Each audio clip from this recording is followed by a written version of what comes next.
आप सभी का स्वागत है हमारे चैनल में फियर इज़ बैक। तो चलिए बढ़ते हैं पेड़ की भूतनी पार्ट 2 कहानी की ओर।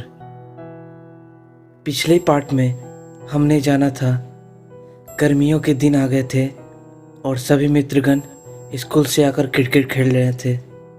इससे आगे जानते हैं क्या हुआ। धीरे धीरे अंधेरा हो रहा था। मैं उसी रास्ते जो कि जंगल को जाती थी उसी साइड में फील्डिंग कर रहा था। मैं उस घटना को पूरी तरह से भूल चुका था और उसी स्थान के पास में कहीं खड़ा था गेंद के इंतजार में। अचानक अभी बैटिंग करते हुए एक दोस्त ने फुल टॉस गेंद पर जोर का शॉट मारा और गेंद मेरे सर के ऊपर से बाउंड्री को क्रॉस करके उसी रास्ते में चली गई, जंगल वाले रास्ते में। मैं कैच ना पकड़ पाने का अफसोस करते हुए तेजी से गेंद के पीछे भागा। सूर्य देवता छुप चुके थे और शाम हो गई थी। उस जगह काफ़ी पेड़ पौधे होने के कारण थोड़ा अंधेरा जैसा हो गया था और गेंद दिखाई ना दे रही थी।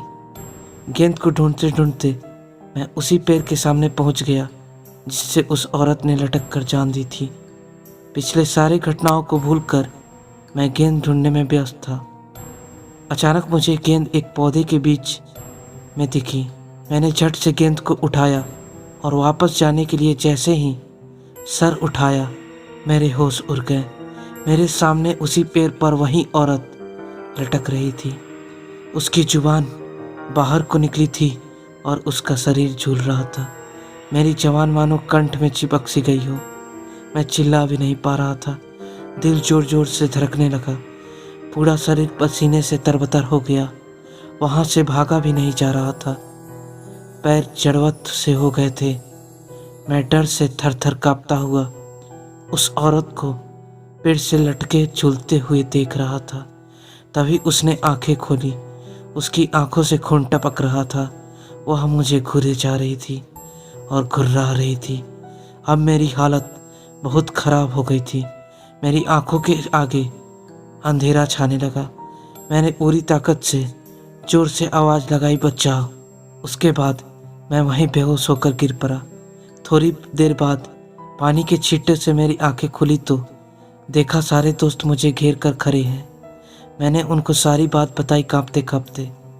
किसी ने मेरी बात का यकीन नहीं किया और किसी ने कहा कि वहम हो गया होगा, लेकिन वहाँ जाकर देखने की हिम्मत किसी को नहीं हुई। मैं किसी तरह से वापस अपने घर पहुंचा। मैंने ये वाक़या घर पे किसी को नहीं बताया।